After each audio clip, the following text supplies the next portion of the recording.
Perkenalkan, nama saya Yuniarti Restisari. Di sini saya sebagai pemateri kedua, saya akan membahas tentang dinamika pengelolaan lingkungan. Seiring dengan semakin menguatnya kesadaran dan komitmen pemerintah Indonesia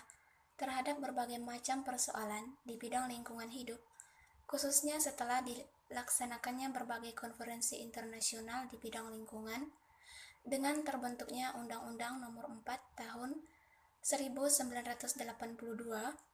tentang ketentuan-ketentuan pokok pengelolaan lingkungan hidup, yang disingkat dengan UU PLH 82. Lahirnya UU PLH 82 ini dipandang sebagai sebuah momentum penting dalam sejarah ketatanegaraan Indonesia, khususnya berkaitan dengan pengaturan hukum lingkungan secara modern di Indonesia. Hal ini dikarenakan eksistensi UU PLH 82 selain sebagai payung hukum, erat kaitannya juga dengan aktivitas pembangunan nasional yang secara nyata dapat mengancam bahkan merusak kelestarian fungsi lingkungan hidup. Muestaji mengemukakan bahwa diundangkannya UU PLH 82 tersebut menimbulkan kegembiraan dan disertai harapan akan terlestarikannya kemampuan lingkungan hidup yang menjadi tumpuan kesejahteraan dan mutu hidup masyarakat. Ada beberapa pertimbangan yang menjadi dasar diberlakukannya UU PLH tersebut, antara lain yaitu yang pertama, bahwa dalam rangka mendayagunakan sumber daya alam untuk memajukan kesejahteraan umum seperti diamanatkan Undang-Undang Dasar tahun 1945 dan untuk mencapai kebahagiaan hidup berdasarkan Pancasila, dilaksanakan pembangunan berkelanjutan yang berwawasan lingkungan hidup berdasarkan kebijakan nasional yang terpadu dan menyeluruh dengan memperhitungkan kebutuhan generasi masa kini dan generasi masa depan. Yang kedua yaitu bahwa dipandang perlu melaksanakan pengelolaan lingkungan hidup, melestarikan dan mengembangkan kemampuan lingkungan hidup yang serasi, selaras, dan seimbang guna menunjang terlaksananya pembangunan berkelanjutan yang berwawasan lingkungan hidup. Dan yang terakhir yaitu bahwa penyelenggaraan pengelolaan lingkungan hidup dalam rangka pembangunan berkelanjutan yang berwawasan lingkungan hidup harus berdasarkan pada norma hukum dengan memperhatikan tingkat kesadaran masyarakat dan perkembangan lingkungan global serta perangkat hukum internasional yang berkaitan dengan lingkungan hidup. Konsep pengelolaan lingkungan hidup dalam konteks normatif mempersyaratkan beberapa hal yang penting sebagai filosofi pengelolaan yang tidak dapat terabaikan oleh institusi pemerintah sebagai pemegang otoritas dalam pengelolaan lingkungan hidup. Adapun beberapa persyaratan tersebut adalah yang pertama,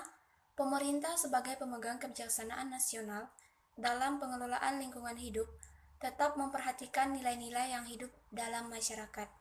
Yang kedua, pengelolaan lingkungan hidup dilakukan secara terpadu oleh instansi pemerintah sesuai bidang tugas dan tanggung jawab masing-masing.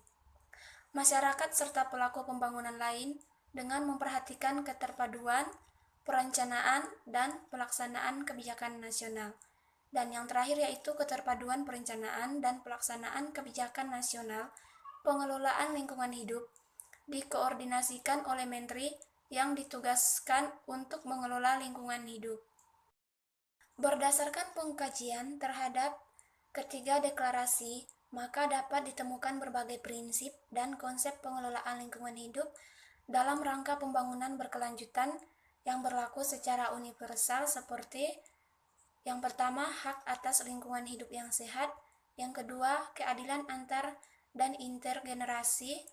yang ketiga, prinsip perlindungan keragaman hayati, yang keempat, prinsip pencegahan dini atau prinsip kehati-hatian, yang kelima, penggunaan sumber daya secara berkelanjutan, yang keenam,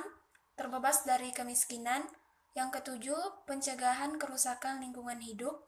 yang kedelapan, peran serta masyarakat, yang kesembilan, hak mendapatkan informasi, yang kesepuluh, penyelesaian sengketa dan damai, yang ke-11 yaitu penyelesaian sengketa melalui jalur peradilan dan prosedur hukum administrasi, dan yang terakhir yaitu kedaulatan negara atas sumber daya alam dan terlindunginya negara dari tanggung jawab atas kerusakan lingkungan hidup akibat kegiatan di luar wilayah negara. Oleh karena itu, dapat disimpulkan bahwa eksistensi konsep dan prinsip-prinsip dasar hukum pengelolaan lingkungan adalah merupakan suatu landasan dasar hukum lingkungan yang dapat dijadikan sebagai pijakan dalam menentukan kebijakan-kebijakan terkait dengan pengelolaan lingkungan dan pengimplementasian kebijakan pengelolaan lingkungan hidup dalam rangka untuk mewujudkan pembangunan berkelanjutan sehingga fungsi kelestarian lingkungan dapat terjaga dengan baik.